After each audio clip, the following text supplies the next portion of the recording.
आज क्लास होगा कौन सी? क्षेत्रमिति। क्षेत्रमिति का बेसिक क्लास, प्रथम क्लास यह है। और क्षेत्रमिति चैप्टर का नाम क्या है? क्षेत्रमिति। मिति का अर्थ क्या होता है? माप। और क्षेत्र का? जिस क्षेत्र को माप करके निकाला जाता है उसको क्या कहेंगे? क्षेत्रमिति। इसमें पहला शब्द आता है परिमिति। क्या आता है? परिमिति कई तरह का होता है। कोई कहेगा त्रिभुज का परिमिति, कोई कहेगा आयत का परिमिति, कोई कहेगा वर्ग का परिमिति। इसी तरह का परिमिति होता है। सबसे पहले ये डिफिनेशन समझना है कि परिमिति का डिफिनेशन क्या होता है या परिमिति किसे कहते हैं। ठीक, तो परिमिति क्या होता है बताओ तो? सभी भुजाओं का योग परिमिति कहलाता है। जो सब भुजाओं का योग फल ही होगा वह क्या कहलाएगा? परिमिति कहलाएगा। क्या कहलाएगा? परिमिति कहलाएगा। किसी बंद आकृति को लिखना होगा, किसी बंद आकृति के, किसी बंद आकृति के, किसी बंद आकृति को घेरने वाले, घेरने वाले, घेरने वाले, घेरने वाले सभी रेखाखंडों के योगफल को, योगफल को क्या कहेंगे? परिमिति कहते। ये पॉइंट पहले समझा। देखो क्या है, किसी बंद आकृति को, आकृति किसी तरह का हो, त्रिभुज हो या आयत हो या वर्ग हो, किसी तरह की आकृति हो, उस सभी आकृति के योगफल को क्या कहेंगे? परिमिति। परिमिति कहेंगे। क्या कहेंगे? परिमिति कहेंगे। क्या कहेंगे? परिमिति कहते हैं। मान लो पहले हम त्रिभुज लेते हैं। क्या लेते हैं? त्रिभुज। जैसे में त्रिभुज, त्रिभुज का अध्ययन कर लेंगे, आयत का अध्ययन कर लेंगे, वर्ग, शंकु भी कर लेंगे और ईटीसी। चलिए, त्रिभुज, आयत, वर्ग, अन्य किसी भी प्रकार की ईटीसी। मतलब मान लो 4 भुजा से है, ठीक है, 5 भुजा भी हो सकता है, 6 भुजा भी हो सकता है, 7 भुजा। सभी भुजाओं के योगफल को ही क्या कहेंगे? किसी बंद आकृति को ही क्या कहा जाता है? पहला हम उठाते हैं कौन चीज? त्रिभुज। क्या उठाएंगे? त्रिभुज के बारे में पढ़िए। किसके बारे में पढ़ना है? त्रिभुज के बारे में। अच्छा, 3 भुजाओं से घिरे हुए आकृति को क्या कहेंगे? त्रिभुज। 3 भुजाओं से घिरे हुए आकृति को क्या कहेंगे? त्रिभुज। तीनों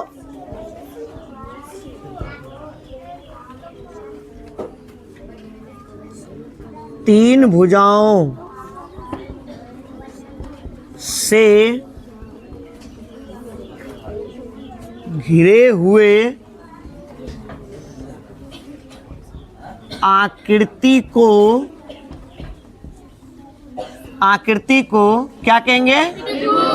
त्रिभुज कहते हैं। क्या कहते हैं? त्रिभुज कहते हैं। जो 3 भुजाओं से घिरा हुआ आकृति हो उसको क्या कहेंगे? त्रिभुज कहेंगे। क्या कहेंगे? अब इसमें सवाल आएगा त्रिभुज कितने प्रकार के होते हैं? आदि ऐसे पूछेगा 6 प्रकार का होता है।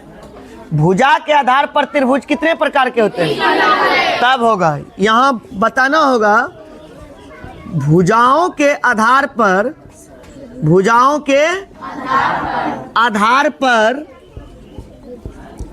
त्रिभुज 3 प्रकार के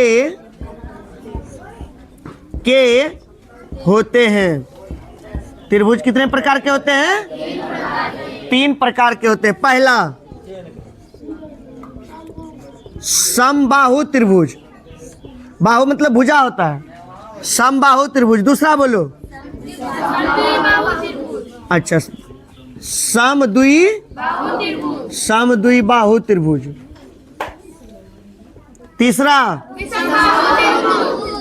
विषम बाहु त्रिभुज। भुजा के आधार पर त्रिभुज कितने प्रकार के होते हैं? त्रिभुज किसे कहते हैं? तीन भुजाओं से घिरे हुए आकृति को त्रिभुज। भुजा के आधार पर त्रिभुज कितने प्रकार के होते हैं? तीन प्रकार के। अच्छा, इसमें एक बात बताओ, एक त्रिभुज हम बना देते हैं यहाँ एग्जाम्पल के लिए। मान लो ए बी सी, ये क्या हुआ? त्रिभुज हुआ। भुजा हुआ ए भुजा, इसको मान लो बी भुजा, और इसको तीनों भुजा अलग अलग है, तो ये कैसा त्रिभुज होगा? विषम बाहु। अच्छा, पूछेगा कि त्रिभुज के तीनों कोनों का योगफल कितने डिग्री का होता है? कितना होता है? 180 डिग्री। त्रिभुज के तीनों कोनों का योगफल। अच्छा, त्रिभुज में कितने कोण होते हैं? तीन कोण होते हैं। त्रिभुज में कितने कोण होते हैं? त्रिभुज में कितने शीर्ष होते हैं? त्रिभुज में कितने भुजा होते हैं? तीन भुजा। कितने भुजा होते हैं? तीन भुजा होते हैं। कितने होते हैं? तीन। कहाँ तक आए थे? त्रिभुज के तीनों कोनों का योगफल। त्रिभुज में कितने शीर्ष होते हैं? तीन शीर्ष होते हैं। त्रिभुज में कितने भुजा होते हैं? तीन भुजा होते हैं। चलिए हम एक एक करके पढ़ते हैं। लड़का सुनो, पहला हम पढ़ते हैं क्या? समबाहु त्रिभुज। क्या पढ़ते हैं? समबाहु त्रिभुज। क्या पढ़ते हैं? अच्छा, सम मतलब क्या होता है? बराबर। सम का मतलब क्या होता है? और बाहु का मतलब? इस तरह से हम कह सकते हैं, जिस त्रिभुज के सभी भुजा आपस में क्या हो? बराबर हो, उसे क्या कहेंगे? लिखेंगे तब, जिस त्रिभुज के सभी भुजाएं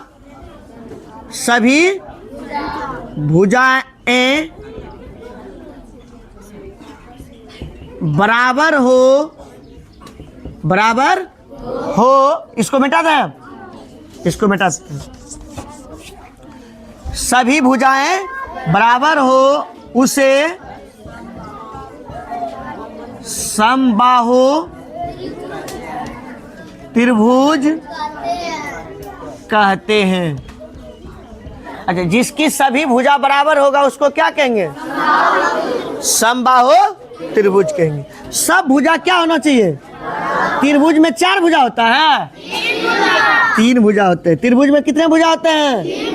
तीन भुजा। ए बी सी, ई हुआ शीर्ष, ई हुआ कोण। त्रिभुज में कितने कोण होते हैं? सभी भुजा, इसका क्या होगा? अच्छा, तुम ही बताओ, एक भुजा ए, दूसरा भुजा ए, तीसरा भुजा। अच्छा, एक भुजा 3 मीटर, दूसरा 3 मीटर, तीसरा 3 मीटर। समबाहु त्रिभुज का यही मतलब है कि तीनों भुजा आपस में क्या होगा? तीनों भुजा क्या होगा? तीनों भुजा क्या होगा? बराबर। तीनों भुजा क्या होगा? बराबर। तो इस तरह से समबाहु त्रिभुज का परिमाप क्या होगा? परिमाप तीनों भुजाओं का। तीनों भुजा को क्या करेंगे? जोड़ दें। एक भुजा कितना? ए, दूसरा भुजा, तीसरी भुजा, तीनों को जोड़ेंगे तो कितना हो जाएगा? 3। इसका मतलब कह सकते हैं 3 गुना भुजा। कोई पूछेगा समबाहु त्रिभुज का परिमाप क्या होगा? समबाहु त्रिभुज का परिमाप क्या होगा? मान लीजिए एक सवाल आ गया। क्या आ गया? सवाल। और चौके से इस सूत्र हम भूल गए, सूत्र याद नहीं है, तो फिर बनेगा हिसाब। एक भुजा 3 मीटर, दूसरा भुजा 3 मीटर, चौथा तो परिमाप कितना? लिख देंगे समबाहु त्रिभुज का परिमाप बराबर लिख देंगे 3 जोड़ 3 जोड़ 3, क्या हो जाएगा? 9 हो जाएगा। समझ रहा है? समझा कि नहीं समझा? चलिए, समबाहु त्रिभुज का परिमाप निकल जाएगा। अब किसका निकालना है? किसका निकालना है? समद्वि बाहु त्रिभुज। समद्वि समबाहु त्रिभुज नहीं लिखा है, यहाँ लिख दो त्रिभुज। त्रिभुज डैश ऐसे, ठीक। समद्वि बाहु त्रिभुज किसको कहेंगे ये बताओ पहले।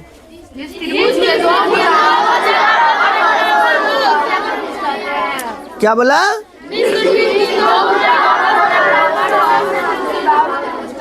ठीक। अच्छा, एक चीज यहाँ पहले ध्यान दो,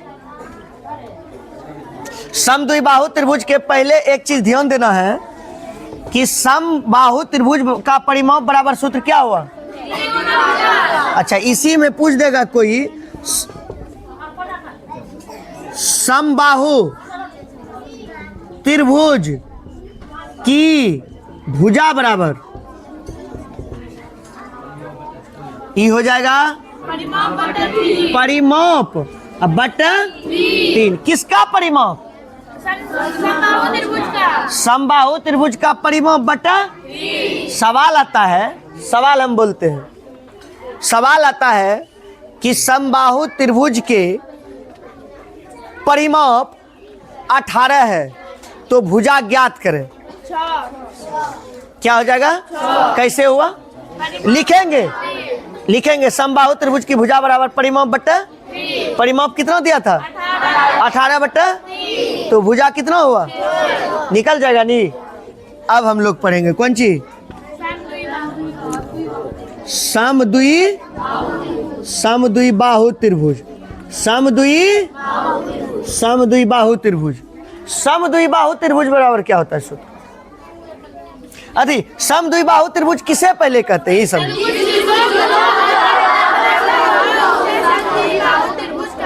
जिसकी दो भुजा क्या हो उसको क्या कहेंगे? उसको क्या कहेंगे? जिस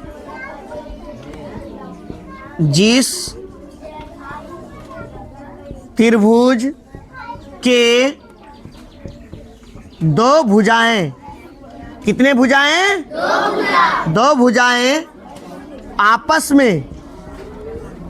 आपस में क्या हो? बराबर हो, उसे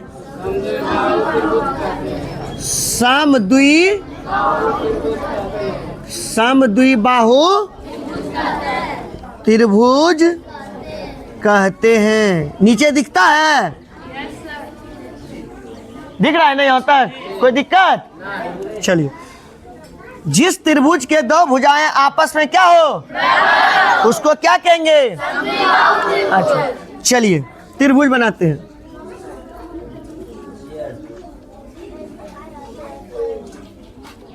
ये त्रिभुज हुआ रे?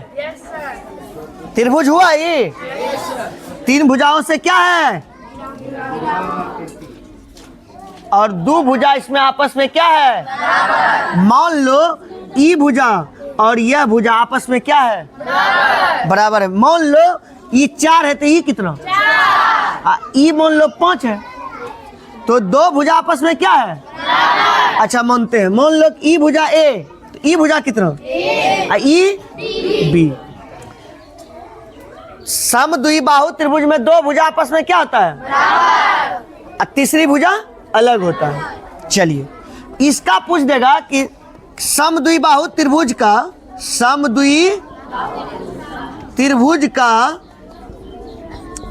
का परिमाप क्या होगा? परिमाप बताओ। परिमाप क्या बताए? सभी भुजा का योगफल। सब भुजा को जोड़ो, a plus a plus b क्या हो जाएगा? 2a plus b। समझा? कोई दिक्कत? कोई दिक्कत? समद्वि बाहु त्रिभुज का परिमाप सीख गया? कोई दिक्कत नहीं ना? अब विषम बाहु का सीखेंगे। ठीक, पहले यहां तक आप लोग उतार लीजिए। चलिए अब आगे क्लास क्या होगा? हम लोग क्या पढ़ेंगे? विषम बाहु त्रिभुज। विषम बाहु त्रिभुज। अच्छा, डिफिनेशन बता सकता है विषम बाहु त्रिभुज का क्या होगा?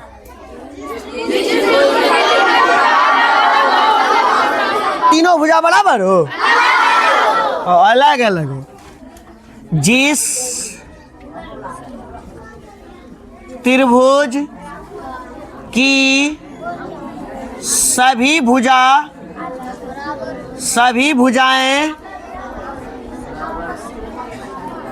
भुजाएं भिन्न भिन्न हो ना, भिन्न भिन्न हो उसे विषम बाहु त्रिभुज कहते हैं। उसे क्या कहते हैं? उसे विषम बाहु त्रिभुज कहते हैं। त्रिभुज की सभी भुजाओं का योगफल 180 डिग्री। त्रिभुज में कितने भुजाएं होते हैं? त्रिभुज में कितने शीर्ष होते हैं? 3 शीर्ष। मान लो यह भुजा ए है, ई भुजा और ई भुजा, तीनों भुजा का मान अलग अलग है। मान लो 3 है, 4 है, 5 है। 3 है, 4 है और 5 है, तो ये कैसा त्रिभुज होगा? कैसा त्रिभुज होगा? क्यों पूछेगा? क्यों? ये तीनों भुजा अलग अलग है। त्रिभुज की तीनों भुजा क्या है? जब अलग अलग होता है तो कैसा त्रिभुज होता है? विषम बाहु त्रिभुज होता है। इसी में पूछ देगा कि विषम बाहु त्रिभुज का, ठीक है, विषम बाहु त्रिभुज है, विषम बाहु त्रिभुज का परिमाप क्या होगा? विषम बाहु त्रिभुज का परिमाप क्या होगा? बोलो तो। ए प्लस बी प्लस, सबको क्या करेंगे? जोड़ देंगे। ए प्लस बी प्लस, समझ गया परिमाप निकालने के लिए। चलो त्रिभुज तो हो गया। कहेगा कि ना हम ऐसा चित्र दे दिया आपको,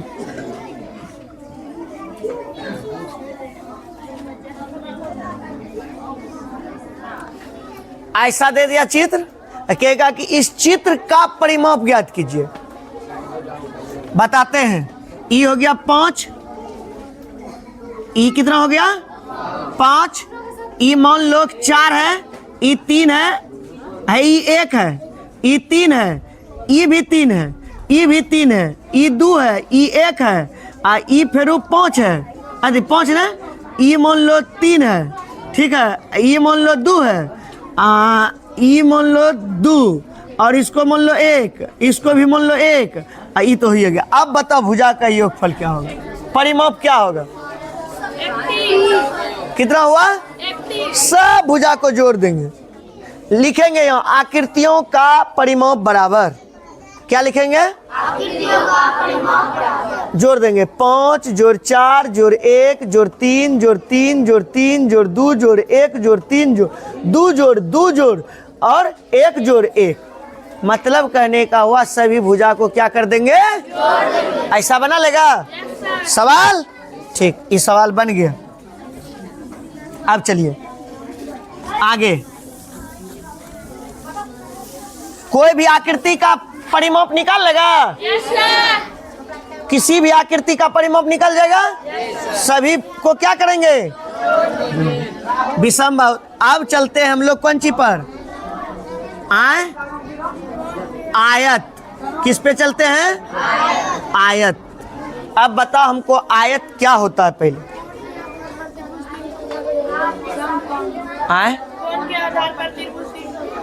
कौन के आधार पर भी? कौन कौन?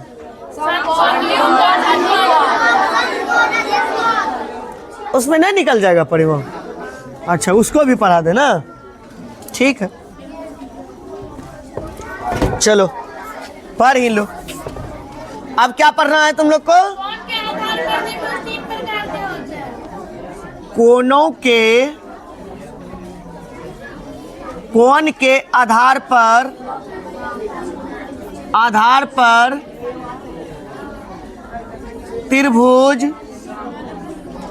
तीन प्रकार के होते हैं। कौन के आधार पर त्रिभुज कितने प्रकार के होते हैं? पहला बोलो, समकोण त्रिभुज। दूसरा बोलो, न्यून कोण त्रिभुज। त्रिभुज।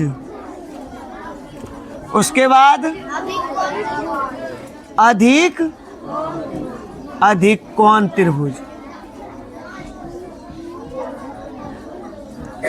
चलो अब इसमें क्या पढ़ेंगे? पहले हम पढ़ लेते हैं न्यून कोण। क्या पढ़ते हैं? न्यून कोण। न्यून कोण त्रिभुज। बोलो, न्यून कोण त्रिभुज किसे कहते हैं?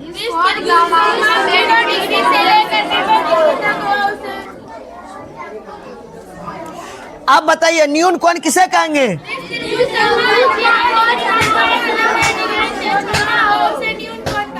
जिस त्रिभुज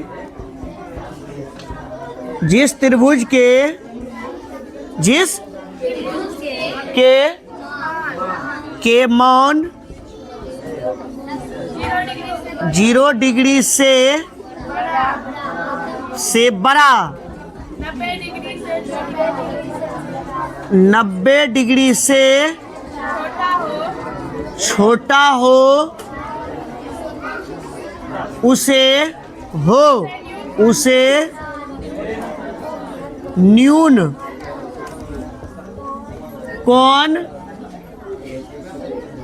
कोण त्रिभुज कहते हैं। इसका मतलब है, मान लो ई एक आधार हुआ, ई मान लो 60 डिग्री का कोण है। कितना डिग्री का कोण है? ए, बी और सी। यहां से यहां तक इसको मिला दो, ठीक है? ये 60 डिग्री का कोण है, तो ये कैसा त्रिभुज है? ये कैसा त्रिभुज है? न्यून कोण। कैसा त्रिभुज है? न्यून कोण त्रिभुज है। कौन त्रिभुज है? न्यून कोण त्रिभुज है। कौन त्रिभुज है? 60 डिग्री का कोण है। यदि 90 डिग्री का कोण हो जाएगा तब समकोण। क्या हो जाएगा? अच्छा, इसका परिमाप तो नहीं निकलेगा। भुजा दिया रहेगा तब ना, भुजा दिया रहेगा तब ना परिमाप निकलेगा। परिमाप में यही सूत्र होगा। चलिए, परिमाप इसका नहीं होगा।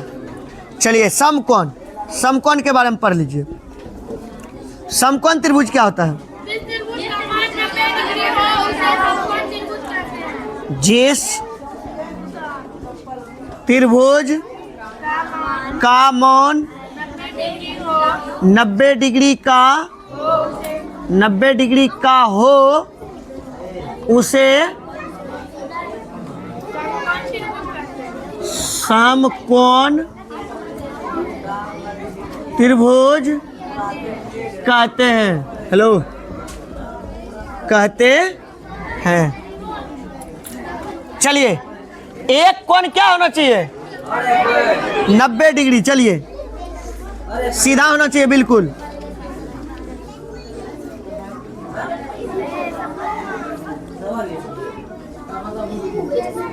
सी। यह कोण कितना डिग्री? 90 डिग्री। कितना डिग्री? समझो यहाँ, ई कोण कितना डिग्री? अच्छा, मान लो यह हो गया आपको 4, ई हो गया कितना? 3, ई 4, ई कितना होगा? देखो, ई 90 डिग्री में इसको पी बोला जाता है। क्या बोला जाता है? या लंब। इसको क्या बोला जाता है? इसको क्या बोला जाता है? आधार। और इसको क्या बोला जाता है? कर्ण। तो फॉर्मूला होता है, एक तो फॉर्मूला भी सीख लो इस जगह।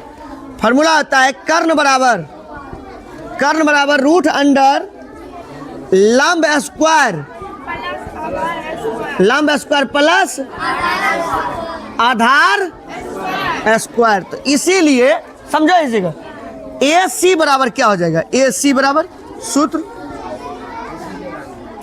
ए सी बराबर क्या हो जाएगा, ए बी का होल स्क्वायर प्लस BC का होल स्क्वायर बी सी का होल स्क्वायर हो जाएगा ना।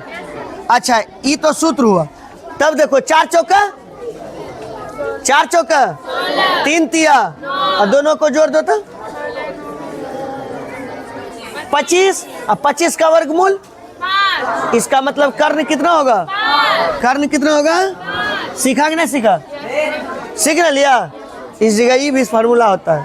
ठीक, समकोण त्रिभुज के बाद बोलो कौन कौन, अधिक कोण अधिक कोण किसे कहते हैं, जिस त्रिभुज का मान 90 डिग्री से बड़ा 180 डिग्री से छोटा हो उसे अधिक कोण कहते हैं। हाँ त्रिभुज जिस त्रिभुज का मान क्या हो जाएगा, 90 डिग्री से बड़ा है लड़का है, 90 डिग्री से बड़ा तथा 180 डिग्री से छोटा हो उसे अधिक कोण त्रिभुज कहते हैं। चल त्रिभुज यहां समाप्त हो गया।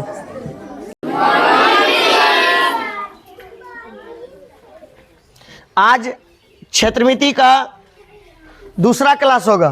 कौन सा होगा, क्षेत्रमिति का दूसरा क्लास। जहां तक छोड़े थे उससे आगे का क्लास होगा। हम लोग क्या पढ़ लिए थे, त्रिभुज पढ़ चुके थे ना। अब हम लोग क्षेत्रमिति में क्या पढ़ेंगे, आयत।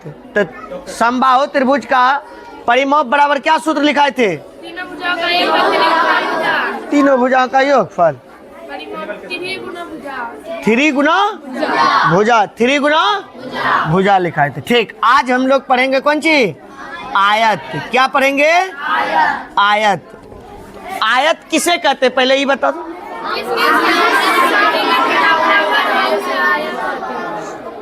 जिसकी आमने सामने की भुजा क्या हो, और प्रत्येक कोण कितने डिग्री का होता है, 90 डिग्री नहीं। आयत का परिभाषा बोलो,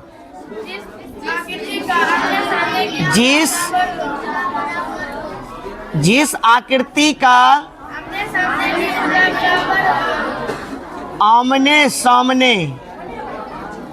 आमने सामने की भुजाएं बराबर हो उसे आयत कहते हैं। चित्र देखिए, 4 भुजा होती है। कितनी भुजा होती है, इसको ए बी सी डी। आयत में कितने भुजा होती है, 4। कितने कोण होते हैं, कितने कोण होते हैं। अच्छा विकर्ण कितने होते हैं, विकर्ण कितने होते हैं, 2 विकर्ण होते हैं। कितने विकर्ण होते हैं, 2 विकर्ण होते हैं। अच्छा चतुर्भुज के चारों कोणों का योगफल कितना डिग्री होता है, 160 डिग्री कितना होता है। और त्रिभुज के तीनों कोणों का योगफल 180 डिग्री। ठीक, तो यहाँ होगा आयत जिस आकृति का आमने सामने की भुजा क्या हो, ई भुजा और ई भुजा आपस में क्या होगा, ई भुजा और ई भुजा आपस में क्या होगा, इसको बोला जाता है लंबाई। क्या बोला जाता है, लंबाई को कौन चीज सूचित किया जाता है, एल से। लंबाई ई दोनों एल, तो ये कितना होगा, ई कितना होगा, ई कितना होगा। आमने सामने की भुजा हमेशा क्या होती है, बराबर होती है। इसको क्या कहते हैं, आयत कहते हैं। क्या कहते हैं, अच्छा आयत का परिमाप, आयत का परिमाप, परिमाप हम लोग पढ़ रहे हैं। आयत का परिमाप, परिमाप क्या होगा, क्या पढ़ाए, परिमाप का परिभाषा क्या पढ़ाए, तो क्या हो जाएगा, L plus L, L plus B plus, तो क्या हो जाएगा बताओ तुम ही। 2l प्लस, अर्थात हम लिख सकते हैं 2 इंटू एल प्लस बी। यही सूत्र हुआ। आयत का परिमाप बराबर सूत्र क्या होता है? 2 इंटू लंबाई प्लस, समझा कि नहीं समझा? समझ न लिया? ठीक, आयत का परिमाप हुआ ये। अब चलिए, सभी भुजाओं का योगफल हो गया आयत में। अब क्या पढ़ना है आयत में? चलिए अब हम लोग पढ़ते हैं कौन सी? वर्ग। क्या पढ़ेंगे? वर्ग। अच्छा, आयत में कितने भुजाएं होती है? आयत, अच्छा, इसमें विकर्ण कितने होते हैं? चलो इस सब आगे भी बताएंगे फिर से। वर्ग, ये बेसिक तब तक चलते हैं। वर्ग किसे कहते हैं? जिस आकृति की सभी भुजाएं बराबर हो उसे वर्ग कहते हैं। उसे क्या कहते हैं? वर्ग कहते हैं। सभी भुजा इसका क्या होगा? वर्ग में कितने भुजा? 4 भुजा। सब भुजा क्या होगा? बराबर होगा। सभी भुजा क्या होगा? A B C D. अच्छा, वर्ग में कितने विकर्ण होगा? 2 विकर्ण। कितने विकर्ण होगा? 2 विकर्ण। अच्छा, वर्ग की प्रत्येक कोण कितना डिग्री का होता है? 90 डिग्री। वर्ग की चारों भुजा का योगफल? वर्ग के चारों भुजा का योगफल 360 डिग्री। कितना होता है? आयत के चारों भुजा का योगफल, अरे चारों कोनों का योगफल, सॉरी, चारों कोनों का योगफल, भुजा नहीं। ठीक, क्या बोलना है? कोण। आयत के चारों कोनों का योगफल कितना होगा? वर्ग के चारों कोनों का योगफल कितना होगा? 360 डिग्री। कितना होगा? 360 डिग्री। आमने सामने की भुजा बराबर नहीं, इसमें आमने सामने नहीं, इसमें सब भुजा क्या होगा?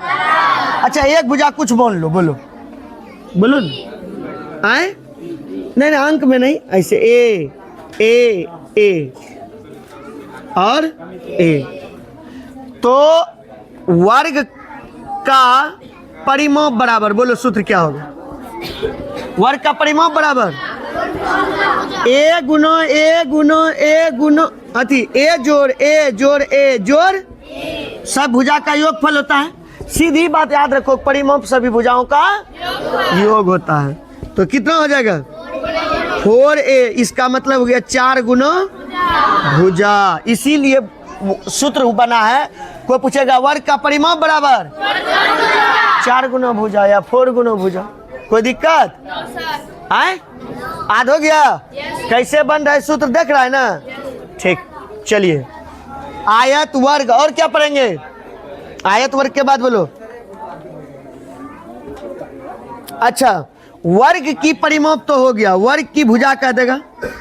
वर्ग की इसमें भुजा बराबर, इसी में भुजा बराबर, तो हो जाएगा वर्ग का परिमाप बटे 4। हिसाब समझो।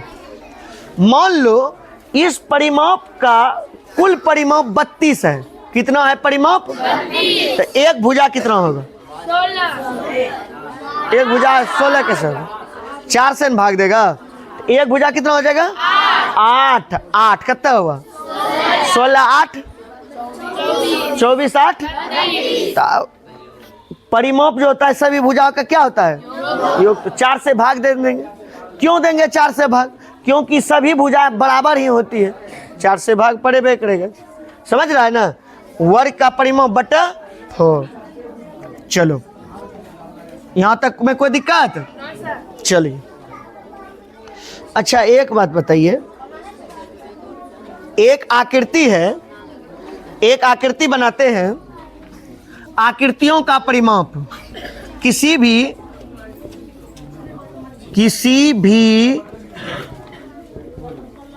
आकृतियों का परिमाप कैसे ज्ञात करेंगे?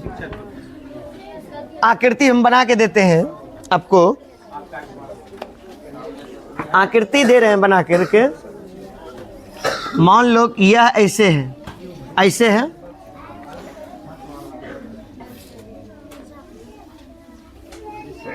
ठीक है। ई मान लो ए बी सी डी ई मान लिए, ठीक है। इस आकृति का बोलता है परिमाप ज्ञात कीजिए। इससे बड़ा वाला भी हम एग्जांपल दिए हैं ना, ऐसे ऐसे टेढ़ा कर करके, ठीक। मान लो कि यह जो है 4 है और यह 6 है, ये 3 है और ये भी 3 है और ये मान लो 5 सेंटीमीटर, ठीक। अब इस आकृति का बोलेगा परिमाप ज्ञात कीजिए। तो किसी भी आकृति का परिमाप क्या होगा बताओ? सभी भुजाओं का योग का। इसका मतलब ये हो जाएगा ए बी, अब प्लस क्या हो जाएगा? हाँ बी सी, प्लस क्या होगा? सी डी, प्लस क्या होगा? ई डी, ई डी या ई ए लिखो या ए ई लिखो, बात बराबर है। तो ए बी का वैल्यू कितना? 4। बी सी का कितना? सी डी का कितना? और डी ई का कितना? ई ए का कितना? सबको जोड़ दो। 6 4 10, 10 3 13 3 16 5 21 सेंटीमीटर। क्या हो जाएगा? 21 सेंटीमीटर। समझा? कोई भी आकृति का निकालने के लिए समझ गया परिमाप? कोई दिक्कत? ठीक, चलिए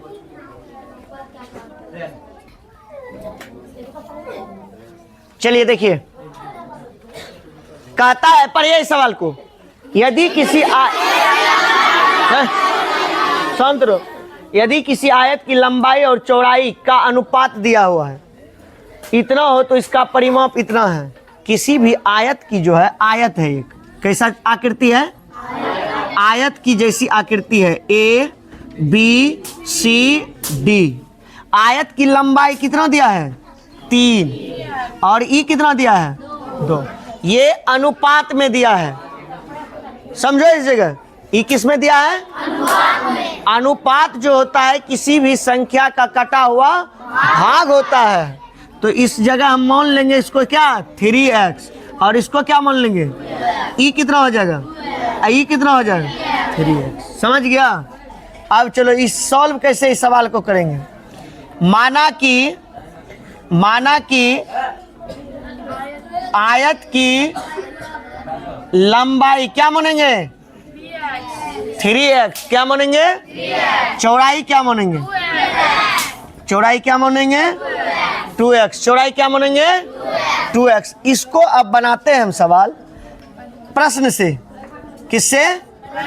प्रश्न से। प्रश्न में किसका मान दिया हुआ है? आयत का परिमाप। आयत का परिमाप बराबर कितना दिया हुआ है? 200 सेंटीमीटर। कितना दिया है? आयत का परिमाप बराबर क्या होता है सूत्र? 2 इंटू लंबाई प्लस कितना हो गया? 200 सेंटीमीटर। कितना हो गया? अब 2 इंटू एल का वैल्यू बताओ कितना है? एल मतलब लंबाई, 3x प्लस 2x 200। इधर गुना में है, उधर जाएगा तो 3 2 5x बराबर बटा 2 कितना हुआ? 100। इधर गुना में है, ई भी, हाँ इधर गुना में है, ई भी जाएगा उधर तो x बराबर क्या हो जाएगा? फिर 5 हो जाएगा। कितना हो जाएगा? 20 सेंटीमीटर। कितना? x का वैल्यू कितना निकला? 20 सेंटीमीटर। लंबाई नहीं निकल गया? लंबाई निकल गया और निकालना है? और निकालेंगे। निकालना है। लंबाई बराबर क्या हो जाएगा? 3x है ना। तो 3 गुना क्या करेंगे?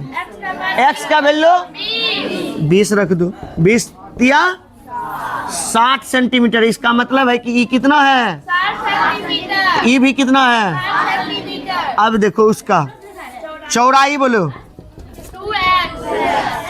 2x 2 गुना 20 कितना हो गया? 40 सेंटीमीटर। ई कितना हो गया? ई कितना हो गया? अब इस हिसाब को जांच करो, बना सही कि गलत। सही बना। परिमाप जो है कितना पढ़ना चाहिए? 200। जोड़ो तो 60 40 100 गुना 2 60 40 160 प्लस 40 कितना हुआ? 200। इसका मतलब परिमाप सबका योगफल निकल गया। परिमाप यही ना था सभी भुजाओं का योगफल। चलो ये हुआ एक सवाल।